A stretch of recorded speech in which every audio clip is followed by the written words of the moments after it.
You make my world a better place. Yes.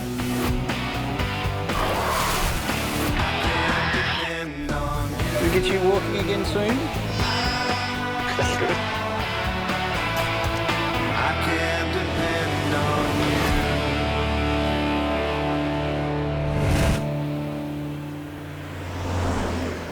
you. Over the years, I've seen plenty of animals that have been unlucky enough to be bitten by snakes, but I've never seen a snake bite victim that's been the snake itself. So right now, I'm on my way to the Australian Reptile Park to see if I can help it.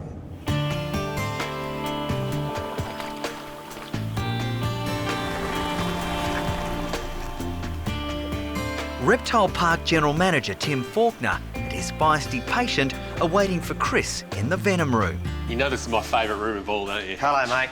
How are you? Good, how are you? Good to see you. You know Billy, don't you? Hey, Billy, how are you? Good, mate. Now, where is this snake and what is he thinking? Well, we don't know what he was thinking at the time. What species do you think he is? He's not a king brown, is he? You got it. The biggest of the big and the meanest of the mean. And he's bitten himself. Really? Yeah, in a food rage. Just being fed, went to grab the rat, missed it, turned, boom, latched onto himself and chewed and chewed. Wow. Yeah, his name, Hank the Tank. Hank the Tank. The names the guys give the animals here often have a meaning behind them. And when they call this snake Hank the Tank, you know that he's going to be a big boy. Here he is. It's an honest 3-metre king brown. I think it's important here to have a clear delineation of roles. I mean, you've called me in as the vet, not as the snake handler. Yeah. So it's time we pull back and You're in, sir. someone else step up. Working with anyone in this room, it's deadly. These are the world's most venomous snakes. One slip can be fatal. So we've actually got to get back now. Back here, back here. Right back.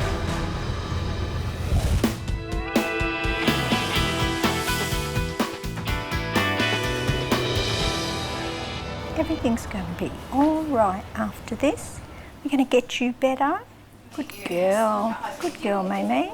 At the Bondi Referral Hospital SASH, Denise from the rescue group Paws is waiting, desperate for help for little stray dog May May. May May was found in horrendous condition, wandering the streets. She was handed over to me from the pound because they noticed that her back legs are particularly bad and she can't get around very well. Good girl. Hi, Denise. Hi, Andrew. How you going? Good, good. How are See you? again. All right. Who's this? This is May May. Hi, May May. How are you, sweet pea? You're a bit nervous, ain't you? Hey, come on. We'll go and see what we can see. Come on, let's go. Show Andrew those legs. I might get you. Just once you walk ahead of me a little bit. Okay, and you can I'll have have a look at her on the way down. Keep going, sweet pea. Wow. Looking at May May, she's walking like, I don't know, a crab or a spider. She just really can't straighten out her back legs properly at all. You know, these legs are interesting, aren't they? Hey, sweetie, what's going on? You're okay. I'm a bit worried about where her kneecaps are sitting, i.e. they're not sitting anywhere near where they should be. I didn't think they were. No, it should be here. Oh, my goodness. So it's, you know, about 90 degrees from where it should be if you look at her whole leg as a circle. And this left one's about the same. I knew just by looking at her walk that there was something serious going on. The poor little dog, can you imagine the pain? Terrible. Would she have been born with that? Yes, it would have been not as bad, and it's just got worse and worse and worse and worse. But there's a genetic component to these things for sure. It's not like a trauma or anything like that. Poor little May May, the least we can do is try and get these legs sorted out because she'll never really be able to do very much with them the way they are. Good girl. Oh, dearie me.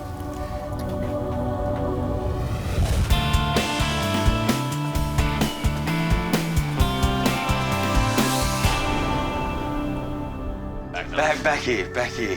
Right back. Kingy's notorious for just throwing sideways. Yeah. At the Australian Reptile Park, Tim has called in Chris to treat one of their deadliest residents, Hank the Tank. He's a big boy, isn't he? Through that door, mate. Yeah. Through that door. Hank just keeps on coming. He's a lot bigger than I thought. Whoa. So he's reaching out for you, isn't he? Oh, now he is. Doesn't look happy. No, well, he's not. The huge and aggressive King Brown bit his own tail in a feeding frenzy 3 weeks ago, and he needs to be restrained so Chris can examine the deteriorating wound. Game plan is Bill's going to pin. Yep. We'll go 1-2 on the body. Yep. Just don't go too close because he'll whip around this way quick as lightning. Chris. Oh. Yep. Okay. And when he gets it, he'll call us on. Yep. Okay, on, mate, on that tail. That's it. Just wait for him. Got him? Yep. Okay, well done, mate. Well done, Billy.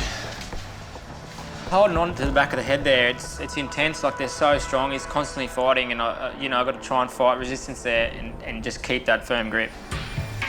Wow. Ever seen that before? No. Look at that. I mean, you can see where his teeth are going in. Exactly. This will be fang 1, fang 2. Yeah.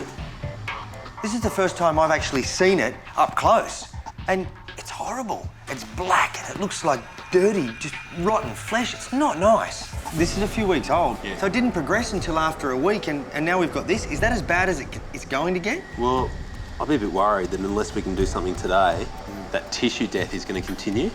King Brown venom has 2 main ingredients. One is a neurotoxin. The whole idea behind that is to try to really paralyse the prey and stop you from breathing. The second part is a cytotoxin. It kills cells. What we're seeing here is the second part in action. All the tissue has died off. That's actually his backbone there. That's his spine. Yeah. So we're really at risk of losing that tail. Yeah. You can see what's happened though. The venom's gone in and eaten away the muscle either side of the bone, and that's why we're getting this really hollowing effect either side of his spine here. How's your hand, mate? My hand is cramping big time. Okay. My main worry is that Bill's fingers go to sleep, the snake jerks like he has been, and he pops out of his hand. Are you guys right if I start on this? Yeah. How long have you got on that hand? We've got as long as we need, but let's hurry. Yep, go. But as Chris begins treatment, Hank is not impressed. Is that him twitching? Okay. Keys just give big body lunges. That's why there's 3 of us on him. Yeah. Oh, and again.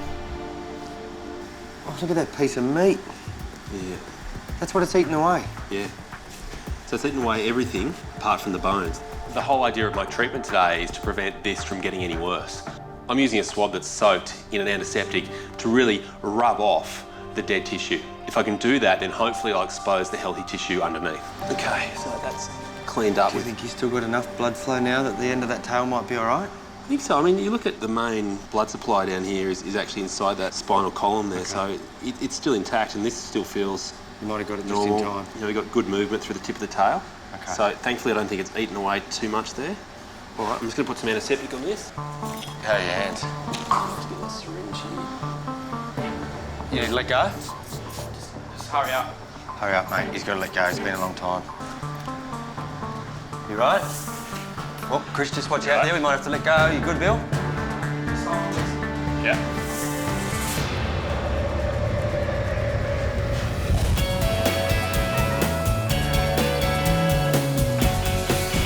Hello, baby. She's very good. You're a bit nervous, but for a Very. stray, you're all right. At Sash, Andrew is examining little rescue dog May May and her deformed back legs. Hey, May, you worth it? My word. Yes, you are. Yeah. Absolutely worth You've it. got Denise wrapped around your finger She has. already. Major knee problems mean the poor 3-year-old stray struggles to walk. She's got what we call medial patellar luxation.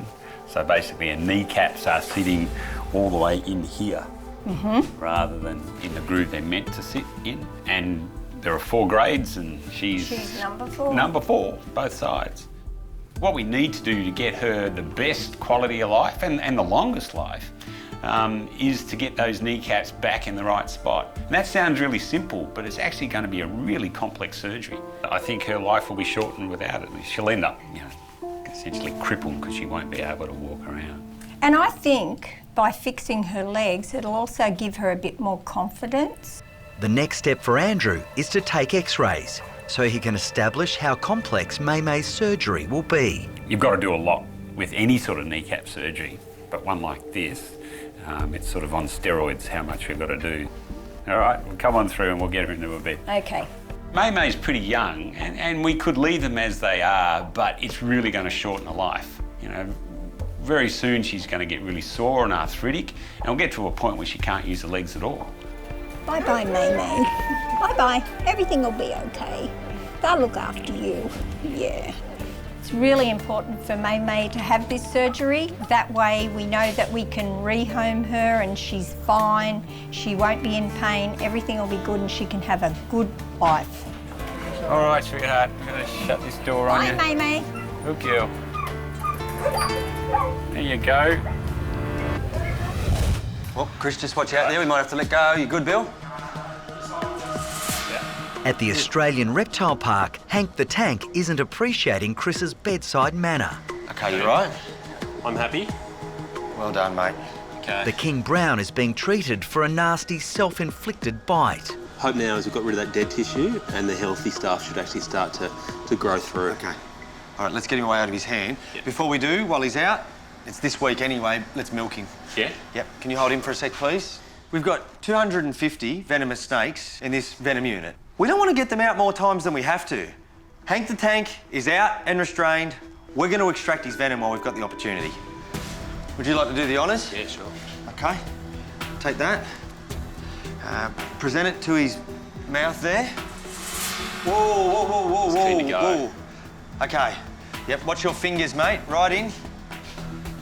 Boom. Hank launches into the glass. Wow, look at that venom. And seemingly is taking out all his frustration over what I've just done onto the glass. Good way to do it. That's 20 mil. Look at that. Nothing wrong with this end. Look at that just dripping out of his fangs there. So do I just let go now? Not like any other snake you've seen. He won't let go of that, so we actually have to let him and the vial go in his enclosure and then get it back. So we walk in there with it. Okay. Told you, mate, when they bite on, they don't let go. Hank does not want to let go of the glass. So the way we do it is to get all of Hank into his enclosure, put the glass and Hank's head there, and then on 3, let go. Ooh. How's that? Doesn't do anything slowly, does he? Everything's Have a look at it. fast, everything's aggressive. What about that? Just a lethal cocktail. Nasty. You know, whatever these guys lack in toxicity, they make up for in sheer volume, and there's the proof. This is one situation where you hope that you've done the right job the first time, because you do not want to have to come back for a second appointment. Hank could be waiting.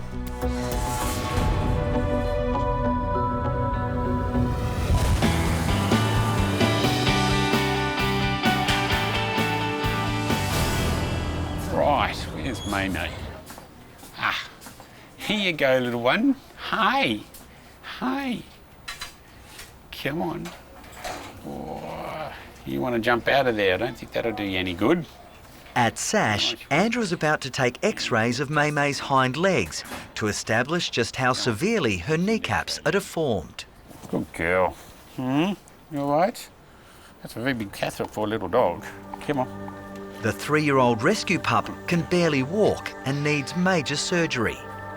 Ah, there you are. May's kneecaps in both of her legs are dislocated. And that's not even like dislocating, as in I can get them back in. They just will not go back to where they should be. No, okay. It's all right. She says, what's this? I feel very strange. That's it. May needs to be anaesthetised for the x-rays, which will also give Andrew the chance to further examine the position of her kneecaps. Even now when she's asleep, I can't get the kneecap into the right spot. I can get it close, and I'm sort of happy about that, but I can't get it in the right spot. What the x-rays are going to tell me is how bad her deformity is.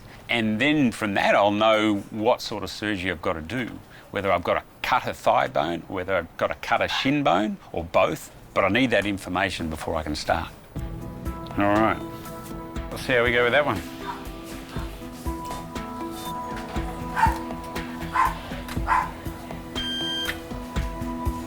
All right, we'll just get us a couple of different views. So that's the kneecap there, and it should be sitting here. So it's a long way away. I guess the first thing that I'm looking at, thankfully, is that her femur or thigh bone is not really curved. If that was the case, we were going to have to do really major bone surgery to get this sorted out. but I think we've avoided that fate for her. It also does mean I might be able to do both of these knees at the one time, and whilst that sounds like that's a really big job, it'll actually probably be better for her because she can sort of get it all fixed under the one procedure, and I think for May that'd be great. Good girl.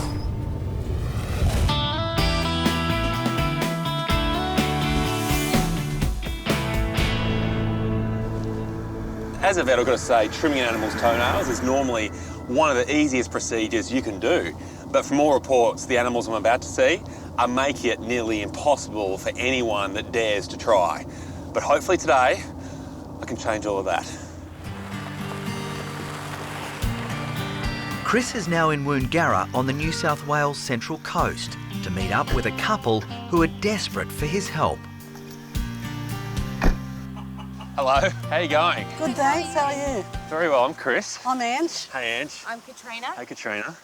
And this is George and Brax. Now, they look like it, but they're not the pigs I was here for. No, they sound like it too. Yeah. Hello, guys.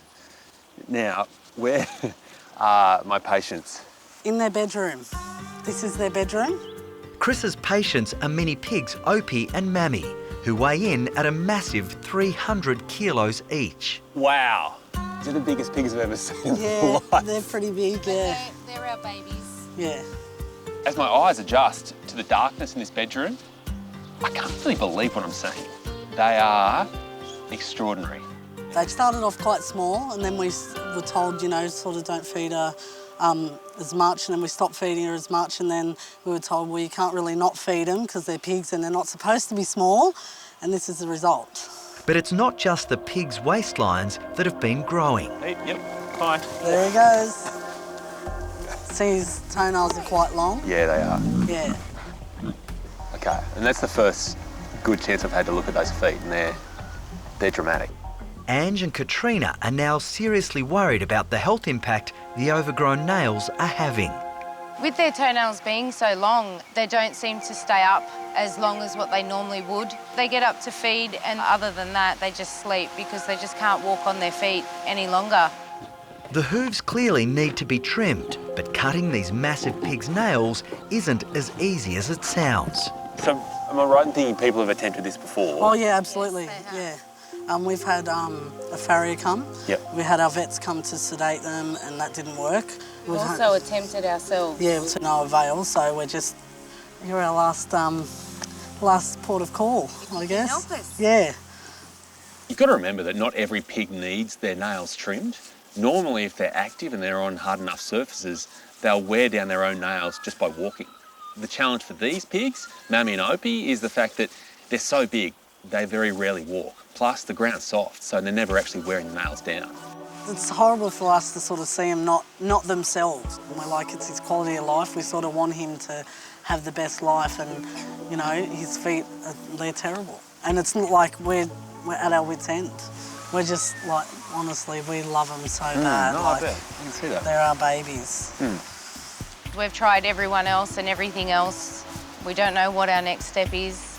They're a heavy animal, and if their feet aren't healthy and able to sort of walk properly on them, you know, we'd probably have to maybe look at another option for him, which, you know, we don't like to think about it. They're family to us. They're our children. They're like our babies. So Dr. Chris Brown is our last hope.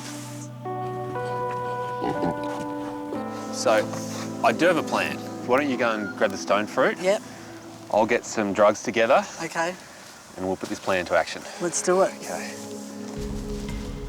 My plan centres around using fruit, which apparently is what they really enjoy eating, and putting some sedative tablets inside there. Will they smell the tablets in the hair? It's possible, but I'm hoping their desire for food Yep. will override that. Yeah. Okay. They would never have smelt those tablets before. Yeah, So that's for right, them, yeah. it's a new experience. They're not going to be suspicious of that. Okay, great. Okay. Provided they don't cotton onto my plan, they should eat it and then become more relaxed. Once they're more relaxed, I can hit them with something a little bit stronger. From there, I should be okay to trim their nails. Opie. I'm optimistic right now. Pigs have a weakness and I'm preying upon it. It's okay. They already smell a rat, I can just tell.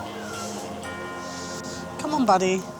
While Opie isn't taking the bait, it's a completely different story with Mammy. Good girl. Great. Come on. Perfect. He's not going to take it. He knows. He must know. He opened his mouth. He's like, and I went to shove it in and quickly closed it. Obviously, it's not going entirely to plan, but in a way it is. This is what you expect with pigs. They never really follow a script. You have to be patient, you have to outlast them, and ultimately outwit them. After more than 20 minutes, Opie is still showing no interest in the fruit. Opie. And the situation is becoming desperate. Here. Stop there. Stop there. Here, come on. I'm very well aware of the fact that the stakes right now are extremely high. To have a pig that's 300 kilos in weight, the forces going through each leg and through each hoof, they're enormous. If those hooves are overgrown, then simply they can't walk, and a pig that can't walk can't survive. Today could very well be their last chance.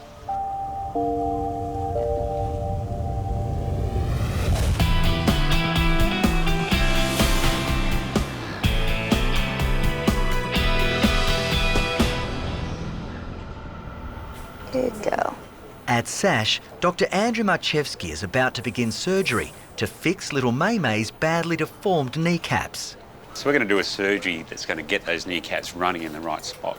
That sounds really simple, but it's actually really involved. We're going to have to move bits of bone around, we're going to have to sort of tighten up soft tissues. It's a big surgery, and we're going to do it on both legs. Everything we've done today is to realign that whole quadriceps mechanism. They're the big powerful muscles in the front of your leg. To realign those so they actually are at the front of a leg so the kneecap can run in the same spot. But now there's even more force on that kneecap because it's not used to being there. And if we haven't got everything just right, that kneecap will flick back over to the wrong side again. That's the left one. We're going to have resistance. Things look good. I mean, those pins there nowhere near the joint, that's good. It looks like there's a little bit of a gap there, but I think that's just because we've had to move it so far. That was a big move. Yeah, kneecap looks like it's sitting in the right spot, thankfully. It's the aim. So I'm happy. And what's the other one look like? There, same deal, a little bit of gap, and technically we've done exactly the same thing. It's a good result. The surgeries on both the legs have gone well. They were essentially mirror images of each other, and the post-op x-rays look like we've got everything in the right position. So I'm very happy with that. Good little girl. She's not going to know what to do with these legs. They've never been straight. Now it's really just a matter of her getting used to her legs as they are, because they've been really bent and not functioning properly. Now they're very straight, and it's going to feel very strange for her. So it's really going to be a lot of rehabilitation from here on in. Good girl.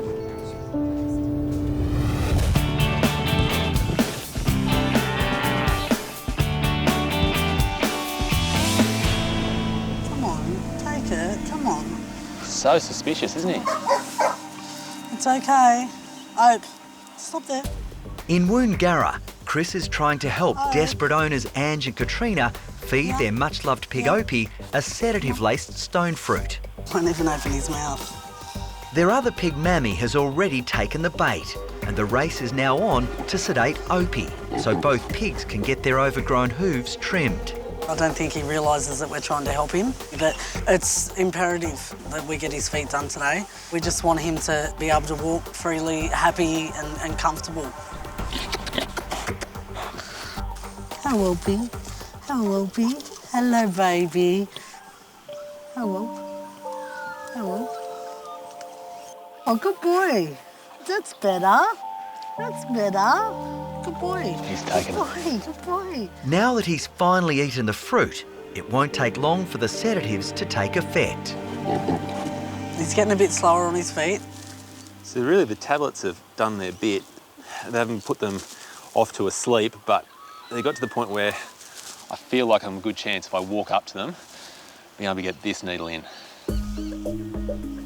You okay? You're okay. Good boy. Boy, Ope. Good boy. Good boy. Good boy. Good boy. Good boy. It's okay. Hey, it's okay. It's okay. Yeah, mate, it's all right. I'm going to give Opie some time to settle. Hopefully by the time Mammy's had her injection, Opie will be safely asleep.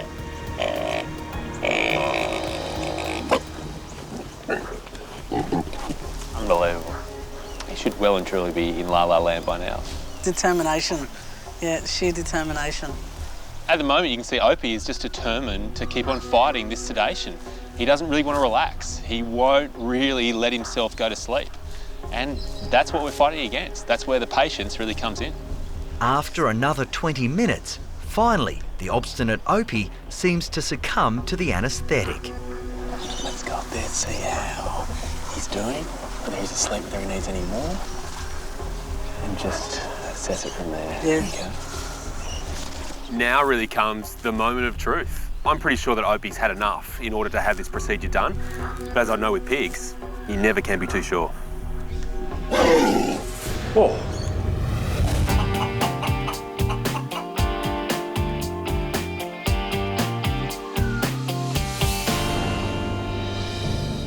So let's try for a trim. Okay, yep. In Woongarra, despite his protests, it looks like Opie is sedated enough for Chris to start trimming the pig's alarmingly overgrown hooves. He could very easily jump up here. As I move into position, he still seems like he's aware that I'm there. But the question is, will he jump once I clip those claws?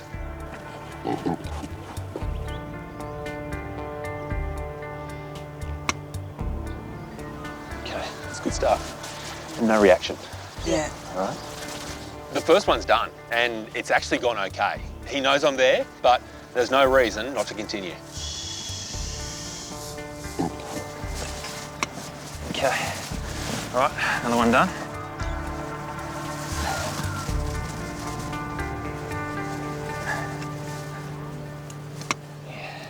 So I'm pretty happy with the length of these main hooves here. So we'll work on these dew claws.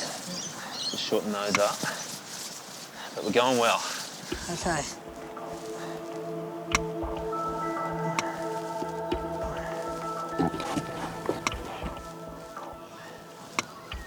So see how we're just starting to get just the tip of blood there? Yeah. That's as short as we can take them. Okay, so I can't go any shorter than that. Yeah. All right, so it's a good length. Just take the end off that one there. All right, I think we're done. I really do. It's great. Awesome. Okay. Finally, we are done. So we dust ourselves off and move on to Mammy, who's even bigger. This is going to be hard. It's out.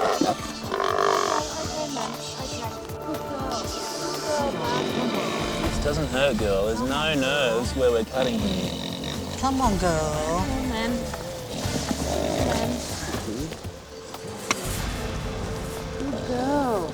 The good news with Mammy is, in the past, Ange has managed to clip Mammy's nails. All but one. It's only one hoof that needs attention. Yeah, the reason she's sore is she's got uneven wear on that foot. Yeah. Because there's a little bit of skin that's grown out on the base of that toe there. And so she's having to take the weight on her foot unevenly, just putting, you know, at least 300 kilos each and every time she walks through one foot and through one toe. We can trim the skin back, and that's going to be the best thing. Come on, Nan. Come on, girl. Come on. Okay, we're done. They've both now had a really decent nail trim of all the nails that were too long. Yeah. Which means that their hooves are now going to be able to spread normally when they hit the ground, cushion their weight, and it'll mean they can walk more. Yeah. And what these guys need to do is walk more. Yeah. It's a great result for both Mammy and Opie, who hopefully will go on to lead happy, pain-free lives. I can sense the relief just wash over Ange and Katrina. Look, here she goes. That's brilliant. See, she's walking already. The hooves are trimmed. The job is complete. And they can start to think about the rest of these pigs' lives. And suddenly the rest of those pigs' lives looks hopeful. Look at that beautiful little girl. I'm on top of the world, and I'm so pleased with the outcome. We're so grateful. Dr. Chris Brown, he's a legend. He's brilliant, absolutely brilliant. Thank you so much. We so really appreciate it, you know. She's our darling, you know. I've never been happier. Yeah. Covered in mud, standing in the rain. And hope now she can walk happily. Yeah, you bet. There's no reason why she can't. Legend, you are? No worries, guys. Pretty sure at the start of the day I said that trimming the nails of any animal is pretty much the easiest job a vet can do. What sort of idiot would even say that? Because today has been a marathon, but thankfully, a marathon with a happy finish.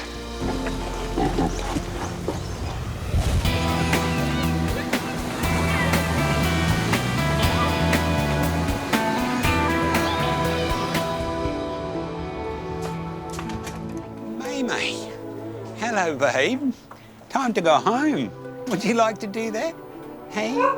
At Sash, it's been several days since little rescue dog May underwent major surgery on both her back knees. What's up? What's up? Hey, you gonna stand up for me? No, you're just gonna be all cute there. Come on. I know. Here, oh, look. Look at that. Straight legs and everything. Hey, straight legs.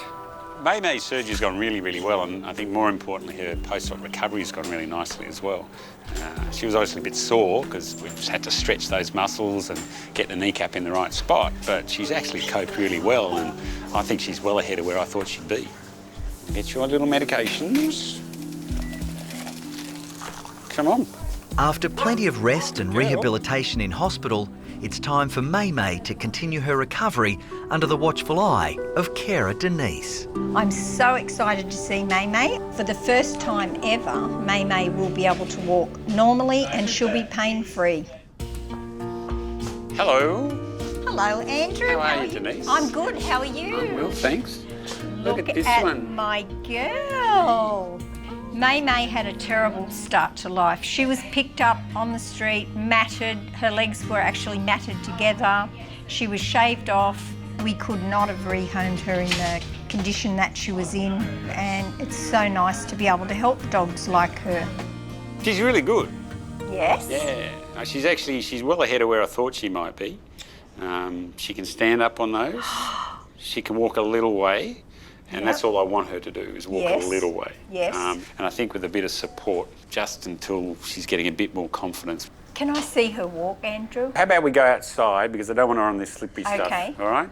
May's got a fair way to go with her recovery. I mean, we're only a little while down the track. She's doing really well, but there are still things that can go wrong if she's not treated correctly, if she's not kept confined. We could still have problems with this. So it's a little bit touch and go, but give her another few weeks and we'll be well on the way. This is exciting. Isn't it? Really is. Yeah. Hang on, just pop on the ground, and you pop on the ground and just sort of hold a back end for me and hold a lead for me, and then I will do this like that. All right, and then we can go here. Give her a bit more length. I'm just stopping it from falling over, but I'm taking no weight at all. That's fantastic, it's isn't great. it? I can see a huge difference in May. Before surgery, her legs were so bent. They were bent out, and now they're straight.